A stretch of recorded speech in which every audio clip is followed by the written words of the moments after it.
بسم اللہ الرحمن الرحیم۔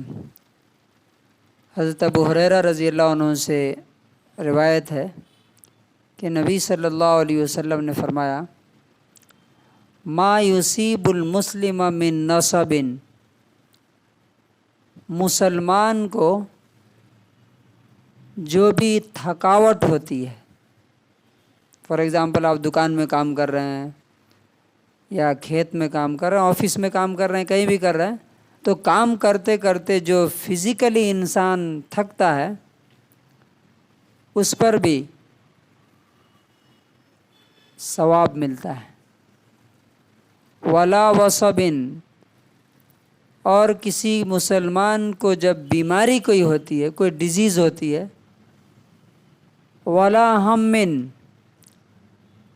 اور ذہنی کوئی ٹینشن ہوتا ہے آگے کے بارے میں، پتہ نہیں کیا ہوگا،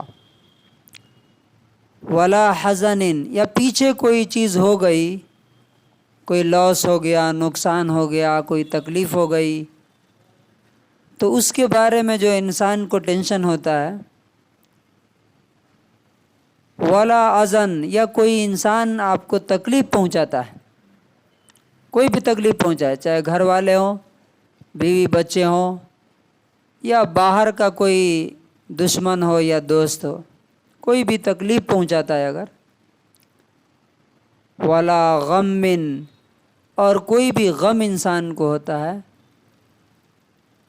حتی الشوکۃ یشاکھها، یہاں تک کہ ایک کانٹا بھی جب چبھتا ہے انسان کو، الا کفر اللہ بہا من خطایاہ، تو اللہ تعالیٰ ان ساری چیزوں کے ذریعے سے مسلمان کے گناہوں کو معاف کرتا ہے، مٹاتا رہتا ہے۔ تو اب بتائیے کہ ٹینشن ہمارے لیے اچھا ہے کہ برا ہے؟ جس چیز کے ذریعے ہمارے گناہ مٹ جائیں، وہ ہم لوگ کیا سوچتے ہیں؟ دیکھیے، اس کو کہتے ہیں پازیٹیو تھنکنگ۔ ہمارے ساتھ کچھ بھی ہوتا ہے اگر برا، تو ہم کیا سوچتے ہیں؟ میں بڑا بدقسمت انسان ہوں، ان لکی ہوں۔ کسی اور کے ساتھ اگر کچھ برا ہو گیا، کوئی نقصان ہو گیا، کوئی لاس ہو گیا یا بیماری ہو گئی، تو لوگ کیا بولتے ہیں؟ دیکھو اللہ کا عذاب آ گیا اس پہ، بولتے ہیں نا، یا بڑا اڑتا تھا اب آیا ہے اونٹ پہاڑ کے نیچے، الٹا سیدھا۔ لیکن یہاں پہ دیکھیے کہ رسول اللہ صلی اللہ علیہ وسلم بتا رہے ہیں کہ تمہیں بڑی بڑی تکلیفیں تو چھوڑ دو، چھوٹی چھوٹی، یہاں تک کہ اگر کانٹا بھی تم کو چبھتا ہے تو تمہارے لیے بہتر ہے۔ کیوں؟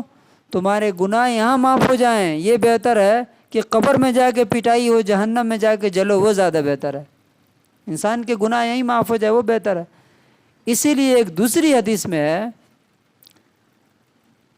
کہ ایمان والے کو مصیبت آتی ہی رہتی ہے، کہاں کہاں؟ اس کے جسم میں، اس کے مال میں، اس کے اولاد میں، سب میں، یہاں تک کہ جب وہ مرتا ہے تو اس کے اوپر کوئی گناہ نہیں ہوتا۔ اس حال میں جا کے اللہ تعالیٰ سے ملتا ہے۔